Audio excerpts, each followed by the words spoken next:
Në media është publikuar një foto e kryeministrit Rama me njëherë pas fitores së zgjedhjeve të vitit kaluar që fliste me ju.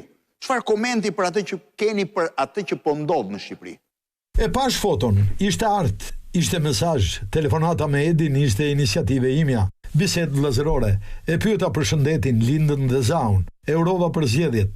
Para pak javësh më vizitoi përsëri në Hag, biseduam për familjet, për Shqipërinë, Kosovën dhe gjëra të tjera. Duke shumë i vendosur për integrimin e shpejtë të Shqipërisë në BE, folëm edhe për libra, disa edhe i komentuam. Ditë më vonë lexova parathënien e tij të librit Leadership nga Kissinger.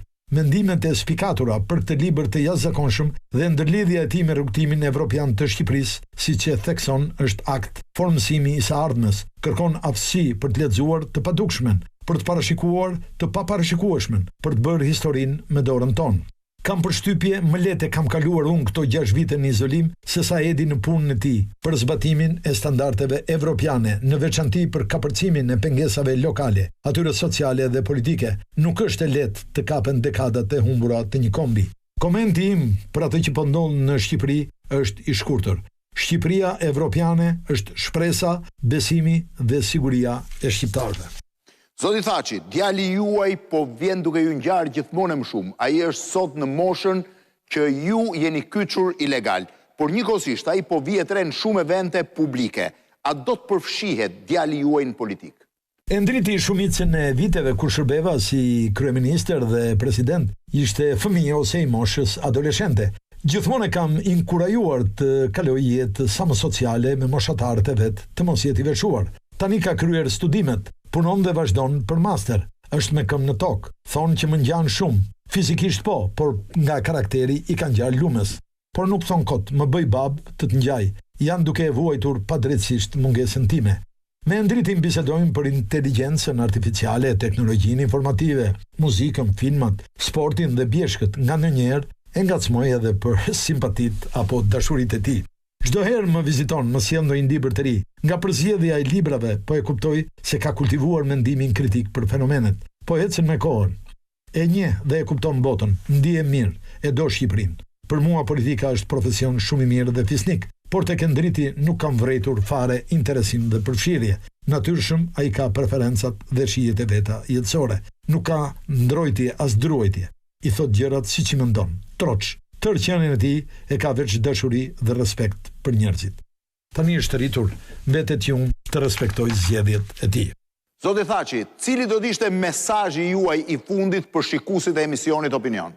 Më herët me revistën Klan, e pak më vonë edhe me emisionin Opinion si shumica e publikut shqiptar, edhe unë kam bashkulltuar tash e 3 dekada. Revista Klan ka bërë portretin tim të parë. Është ballina me foto dhe stem të UÇK-s që familja edhe sot me krenari e mban në kornizë në ballë të dhomës pritjes në Drenic. Ju ishit afër nesh në negociatat e Rambujes Parisit 1999. Ruaj në memorie shkrimet e gazetarëve nga vendi i ngjarjes, nëse nuk gaboj, Shkullaku dhe Bushati. Me ty Blendi bashkërisht u futëm në Kosovë, fluturimi pa harrueshëm dhe mbreslënës me helikopter të NATO-s. Ishit prezent edhe në bjeshkët e Drenicës, në bisedimet me ndërkombëtarët për transformimin nga ushtria shtirimtare e Kosovës në trupat mbrojtëse, si dhe në nënshkrimi 21 qershor 1999 në Prishtinë. Jeni të vetmit nga bota e medias që me 17 shkurt 2008, nga mëngjesi deri në mbrëmje regjistruat hap pas hapi ngjarjet dhe kapët pamjet më pikante gjatë ditës së shpalljes së pavarësisë. Kameramanët tuaj morën pamjet tek porëndisja fjalët e fundit të deklaratës së pavarësisë në kompjuterin tim, para se të printoheshin dhe ndollte shpallja në parlament. Paralelisht duke u bartur në pergamen nga profesor Shiqyri Nimani. Ju ishit të vetmit që morët pamjen e flamurit, stemës dhe tingujt e himnit shtetëror para se të shfaqeshin apo dëgjoheshin nga publiku. Le të jetë Blendi kësaj radhe kjo retrospektiv mesazhi për shikuesët tuaj. Ju, Sandri dhe kolegët tuaj keni edhe shumë për të bërë, ndërsa shqiptarët edhe më shumë për të parë e dëgjuar. Zoti e bekoft Kosovën, Zoti e bekoft Shqipërinë dhe shqiptarët, Zoti i bekoft aleatët perëndimor. Ishte kjo intervista e Hashim Thaçit, 18 pyetje që ju deshën 6 muaj për të mbërritur nga Haga në Tiranë. 2 prej pyetjeve i hoqëm, sepse nuk kishin më lidhje me aktualitetin. Nuk patëm mundësi të shtonim pyetje tjera që lidheshin me kërkesën e prokurorisë për të dënuar me 45 vjet burg, me zhvillimet në Kosovë, me largimin e presidentës Osmani apo me zgjedhjet e reja. Por në kushte izolimi asnjëherë nuk është e lehtë. Hashim Thaçi besoj që është nga ata shqiptar që e di shumë mirë ç'do të thotë t'jesh në izolim, t'jesh klandestin, të fshihesh, t'jesh ilegal, por mbi të gjitha ka mësuar dhe ka ditur që herët se ç'do të thotë të luftosh për kombin tënd.